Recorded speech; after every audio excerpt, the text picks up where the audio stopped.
पहचान की कि मैं हर सितारे को छू सकूं। मेरी ख्वाहिशों को हार दे किसी ऐसे धारे को छू सकूं।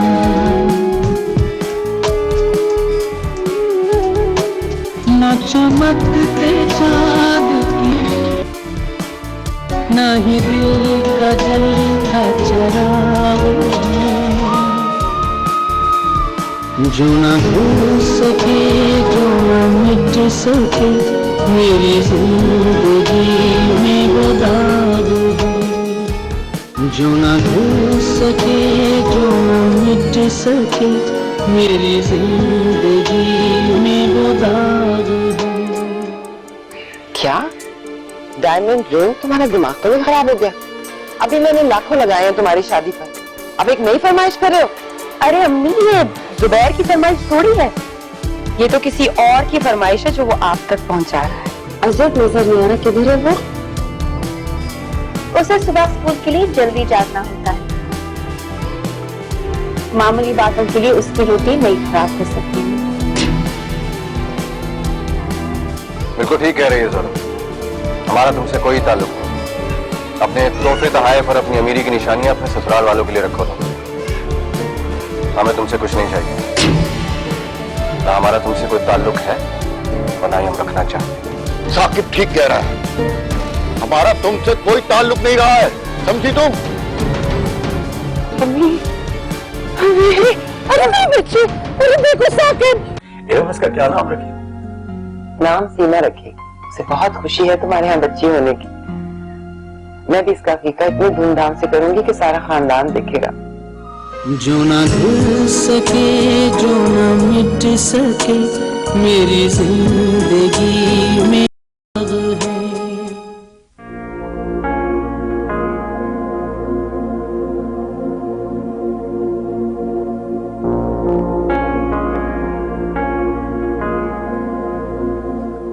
जहां तक सीमा आपा का ताल्लुक है, अम्मी ने कभी भी कंजूसी नहीं की, हमेशा चेक पे चेक निकाली जाती है।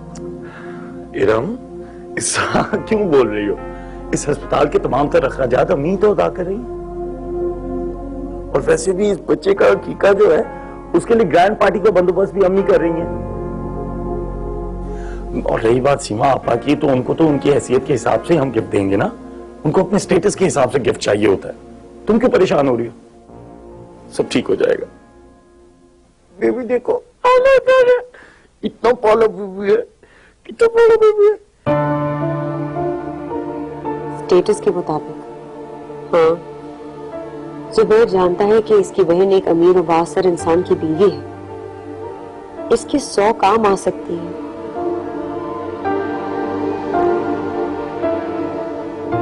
इसलिए हर बात में इसे अहमियत दी जाती है, हर मामले में इसे आगे रखा जाता है।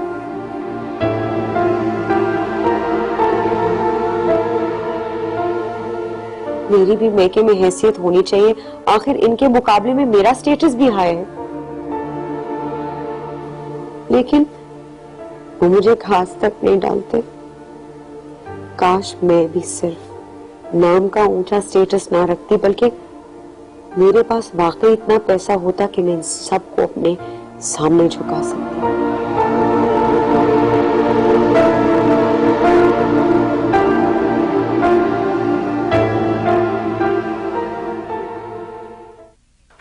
जुबैर के साले की हरकत देखी है तुमने? कितनी अकड़ है उसमें। ना खुद आया ना उसकी बीवी आई, हालांकि उसकी इकलौती बहन की पहली औलाद का मामला था। तो इरम के माँ बाप ने आके कौन सा तीर मारा है? सेल से लिए हुए 2 फ्रॉक्स और सिर्फ 5,000 रुपए। अम्मी कैन यू बिलीव दिस कि कोई अपनी बेटी के ससुराल में इतने हकीर गिफ्ट कैसे दे सकता है? जो सेट मैंने तुम्हें भिजवाया था वो पसंद आया? अच्छा था, लेकिन सिर्फ मेरे लिए, अपने दामाद के लिए आपने कुछ नहीं लिया। भाई अब वो उसके स्टैंडर्ड का कुछ समझ ही नहीं आया, क्या देती मैं उसे? तो आप फिक्र क्यों करती हैं? मैंने मुख्तार के लिए एक डिजाइनर सूट और एक वॉच, एक बिल्कुल ब्रांडेड वॉच और एक उसका फेवरेट परफ्यूम और बच्चों के लिए एक्सपेंसिव से खिलौने खरीद लिए हैं। कह दूंगी कि आपने दिए हैं, कोई टेंशन नहीं है। अच्छा, काश मेरे पास इतने पैसे होते कि मैं अम्मी अब्बा को अपने पल्ले से लेके महंगे महंगे तोहफे दिया करती।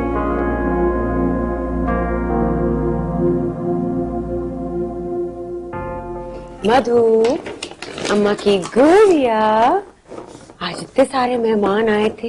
ये डॉल तुम्हारी फ्रेंड लाई है?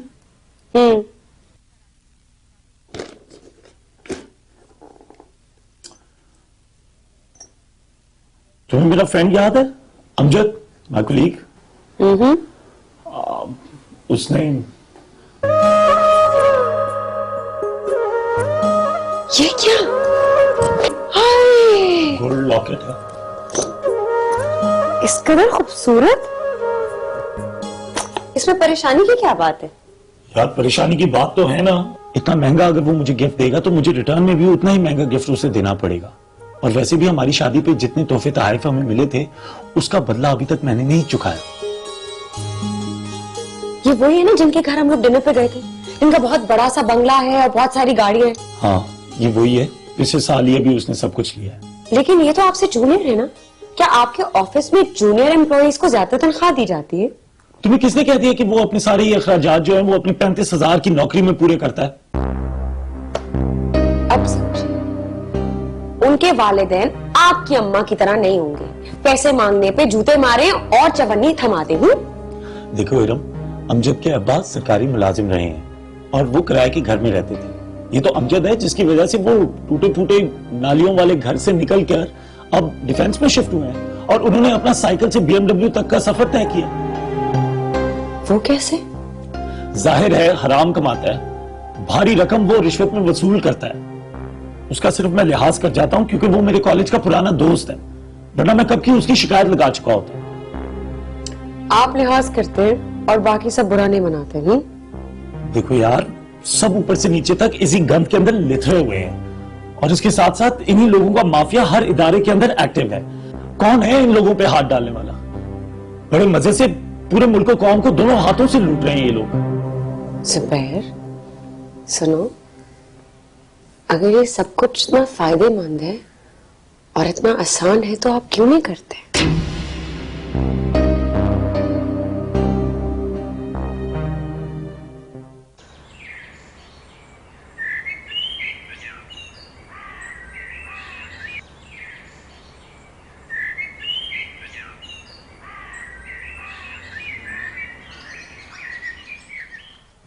Good morning mom. Good morning. मुझे तुमसे जरूरी बात करनी है जुबैर। जी अम्मी। हुस्ना की शादी है और तुम्हारे मामू ने हमारे लिए टिकट भेजे हैं। ये तो बड़ी अच्छी बात है, इसी बहाने हम शारजा भी हो आएंगे। मामू ने फ्री के टिकट्स भी भेज दिए। हाँ, लेकिन तुम्हारे मामू ने सिर्फ अपनी बहनों के लिए टिकट भेजे हैं। अब सीमा तो चली जाएगी अपने मियाँ के साथ, उसके लिए बाहर जाना कोई मसला नहीं। तुम्हारी खाला के बच्चे भी जा रहे हैं, बस तुम दोनों अपने टिकट्स अरेंज कर दो। अम्मी, मैं किस तरीके से अपने टिकट्स अरेंज करूंगा? मैं तो अफोर्ड भी नहीं कर सकता। हाँ, अलबत्ता अगर आपके पास गुंजाइश हो तो। बेटा, कब तक अपनी हर ख्वाहिश के लिए अपनी माँ का मुंह देखोगे? ठीक है, मेरे पास पैसे हैं लेकिन वो फिक्स्ड है, मैं उन्हीं में से निकाल निकाल के खाती जाऊं। लाख रुपया खर्चा हुआ है अभी हॉस्पिटल का, महंगा वाला हॉस्पिटल था और सिजेरियन ऑपरेशन। अम्मी, वो आपका मसला था, मेरी ऐसी कोई डिमांड नहीं थी। मैं चाहता तो इरम को किसी आम से अस्पताल में ले जाता, लेकिन फिर वो आपकी नाक का मसला बन जाता और आपके अमीर कबीर बहन भाइयों की शान में फर्क आता। तंज मारने की जरूरत नहीं है, जरा एहसास करो। अभी इस डिलीवरी पे, बच्चे के कमरे पे, अकीके पे मेरा बहुत खर्चा हो चुका है। अब ये टिकट वगैरह तुम खुद अरेंज करो, मैं पैसे नहीं दे सकती। अम्मी, मैं नहीं अरेंज कर सकता और वैसे भी सबका जाना जरूरी नहीं है। आप और सीमा आपा जा रही हैं, बस काफी है। शाबाश। क्या कहेंगे तुम्हारे मामू? जो फ्री का टिकट था उस पे तो आ गए और बेटे और बहू को टिकट खर्चने की तौफीक भी नहीं हुई। तुम्हारी खाला की फैमिली भी जा रही है अपने खर्चे पर, ये भी सोचो। अम्मी, वो अफोर्ड कर सकते होंगे। पता नहीं कब पड़ेगी तुम्हारी सैलरी।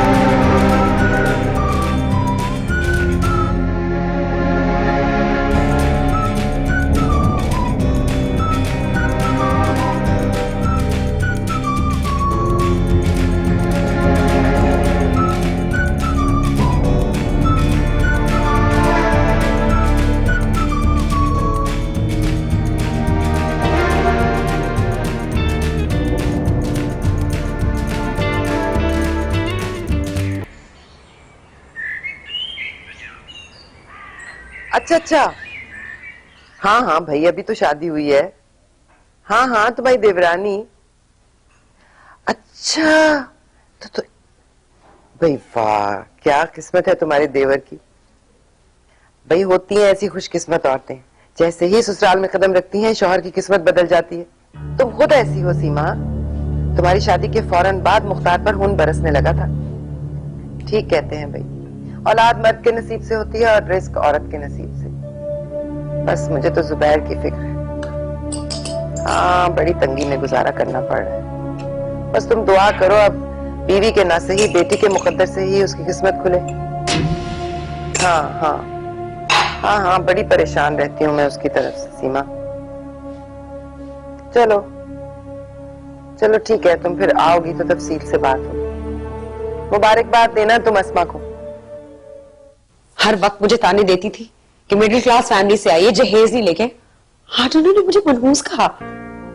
यार तुम्हारा दिमाग तो नहीं खराब हो गया? अम्मी कभी भी ऐसी बात नहीं कर सकती, वो कोई जाहिल औरत नहीं है। डिग्रियां हासिल करने से इंसान पढ़ा लिखा नहीं हो जाता। जो ना गिर सके, जो ना मिट सके, मेरी जिंदगी में वो दाग है।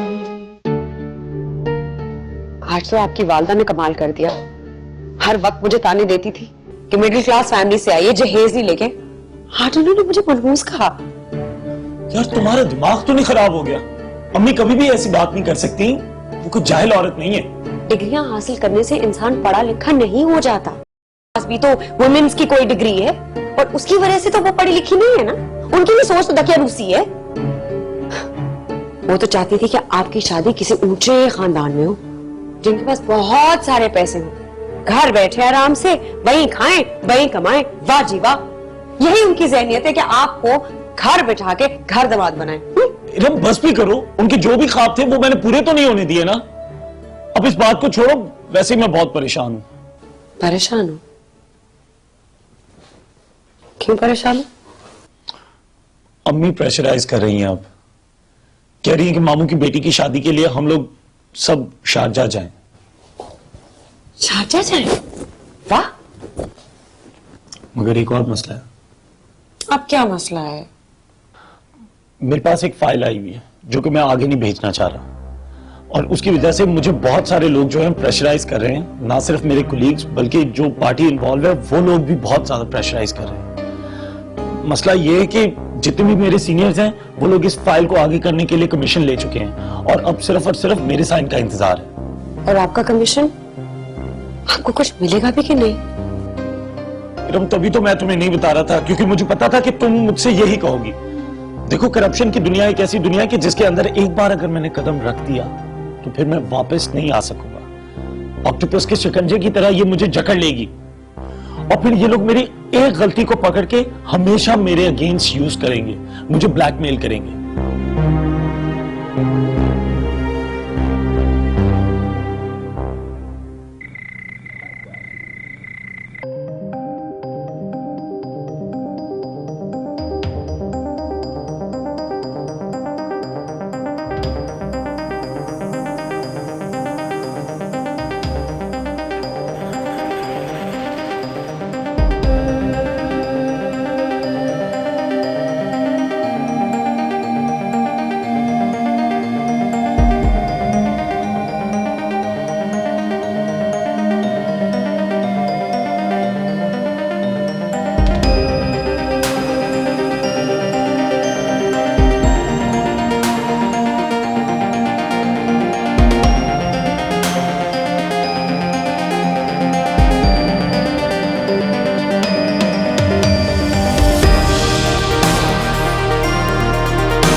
पता नहीं जुबैर को कब अपनी जिम्मेदारियों का एहसास होगा।